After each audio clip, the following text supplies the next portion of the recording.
লুঙ্গি পাইছো না? তোমার যায় তোমার বউরে পাঠা দিও, যাও যাও যাও যাও যাও যাও যাও। আরে আপনি এমন করতেছেন কে? আপনাকে কি জামা কাপড়ের অভাব? আর শাড়িটা দিলে আমি আমার বউরে নিয়ে ঈদের দিন একটু ঘুরতে পারি। বউরে পাঠা দিও, দিয়ে দিব না, যাও গা, যাও যাও, চুপ থাকো। আরে যাইতে কইছি না, যাও। দিই না। আরে তুমি জানো না এই লোকগুলান হইলো গিয়া তোমার মনে করে যে লুঙ্গিটা নিয়ে গেল না, এটা গতরে সুন্দর কাম কাজ করবো না, এই লুঙ্গি যা বাজারে বিক্রি করবো কেন গাঞ্জা খাইবো, এটা তুমি চিনো? আবার শাড়ি দিতেছে, আরে দাও একটা শাড়ি দাও।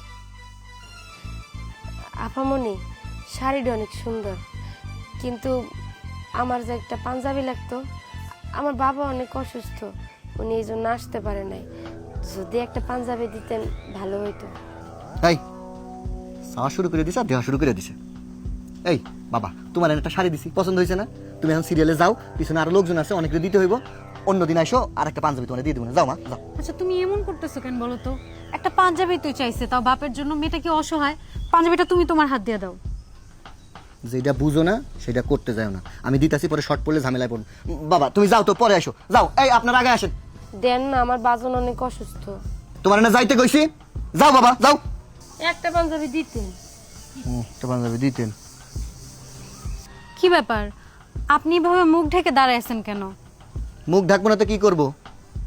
এগুলো হচ্ছে চোর, এর আগে একবার দেহ এসে নিয়ে গেছে, আবার গামছা দিয়ে মুখ ঢাকা এমনি করে আইছে। চোর কেমনে ধরতে হয় দাঁড়াও, তোমার দেখাইতেছি।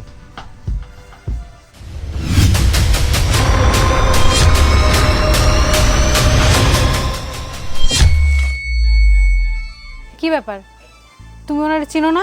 কথা বলতেছো না কেন?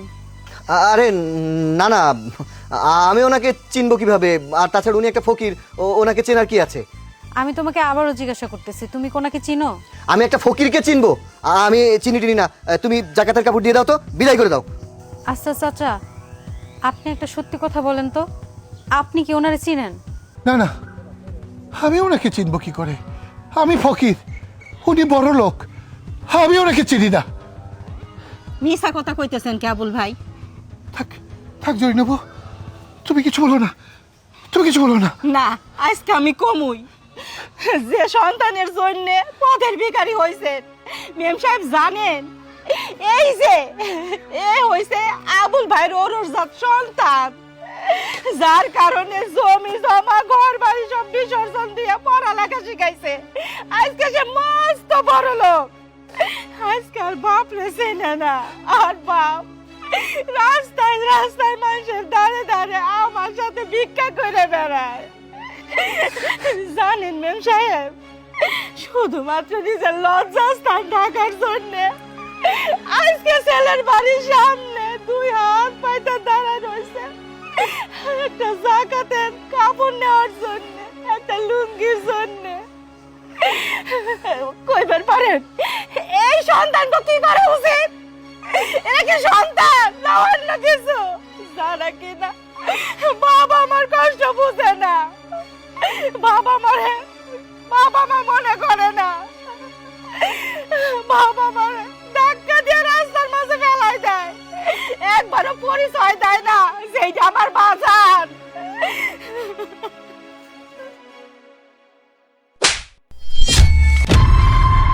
ফকির উনি না, ফকির তোমার মন মানসিকতা। এই তুমি নিজের জন্মদাতা পিতাকে অস্বীকার করতেছো? যেই মানুষটা তোমাকে এই পৃথিবীর আলো দেখাইছে, এত বড় করছে, এত কষ্ট করছে, সেই মানুষটাকে অস্বীকার করতেছো? আজ বাদে কাল তুমি আমাকে ছেড়ে দিবা না, আমাকে যে অস্বীকার করবে না তার কিসের গ্যারান্টি আছে বলো তো আমাকে? নিজের স্বার্থের জন্য নিজের বাবাকে অস্বীকার করতেছো, তার মানে আমার কাছে তো আছে এই সয় সম্পত্তির জন্য, আমার অর্থের জন্য। আমার সয় সম্পত্তি নিজের নামে নেওয়া হয়ে যাবে, ভোগ করা হয়ে যাবে, তারপর আমাকেও ছুঁড়ে রাস্তায় ফেলে দেবে যেভাবে নিজের বাবাকে ফেলে দিছো। আরে টাকা পয়সা থাকলেই কেউ ধনী হয়ে যায়? যেই মানুষটার মাথার উপরে বাবা নামক বটগাছের ছায়াটা আছে সে আসল ধনী। আমি বুঝি, আমার সব আছে, গাড়ি বাড়ি সব, শুধু বাবা নাই। আমি জানি বাবার অভাবটা কি। বাবার সাথে কিচ্ছু করতে পারি না, বাবার মতো আদর পাই না, ভালোবাসা পাই না। আর তোর থাকা সত্ত্বেও তুই তাকে মূল্য দিস না। হ্যাঁ, বাবার নামটা না এতটুকু, অর্থটা অনেক বড়। একটা বাবা কোনোদিনও নিজের দিকে তাকায় না, নিজের শরীরের দিকে তাকায় না, নিজের খাবার দাবার দেখে না। তোকে বড় করার জন্য এই মানুষটার কত কষ্ট হয়েছে তুই জানিস? সে যেই অবস্থায় থাকুক না কেন, সে খাবার খাক বা না খাক, তোর খাবার কোনোদিন নষ্ট হতে দিবে না, তোকে কোনোদিন কষ্ট করতে দিবে না। এর নামই বাবা। আর সেই বাবাকে তুই আজকে রাস্তায় ফেলে দিছিস। আর আমাকে দেখ, আমি আদরের অভাবে, বাবার ভালোবাসার অভাবে মানুষের দাঁড়ে দাঁড়ে ঘুরি, একটু ভালোবাসার জন্য, একটু আদরের জন্য। আর তুই সেই মানুষটাকে রাস্তায় ফেলে রাখছিস। তুই মানুষ না, তুই মানুষরূপী জানোয়ার। তোর মতো কাপুরুষের আমার বাড়িতে কোনো জায়গা নাই। তুই আমার চোখের সামনে থেকে এখনই সরে যা। তোকে আর আমি আমার চোখের সামনে দেখতে চাই না। এখনই বের হয়ে যা, গেট আউট। দেখো, আমি আমার ভুল বুঝতে পেরেছি। তুমি প্লিজ এবারের মতো আমায় ক্ষমা করে দাও। একবার বলছি না, তোর এই ভুলের কোনো ক্ষমা নেই। আরে তুই পুরুষ না, তুই পুরুষ রূপে একটা কাপুরুষ। এখনই আমার বাড়ি থেকে বের হয়ে যা। আব্বা, আব্বা আমার মাফ করে দাও, আমার ভুল হয়ে গেছে। আমার ক্ষমা করে দেন, আপনি আপনার ক্ষমা করে দেন। আব্বা আমার ক্ষমা করে দেন। শাট! ক্ষমা করবে তোকে? একটা জানোয়ারকে আমি ক্ষমা করতে পারি না। তুই একটা অমানুষ, একটা জানোয়ার। চলো জড়িয়ে নেবো।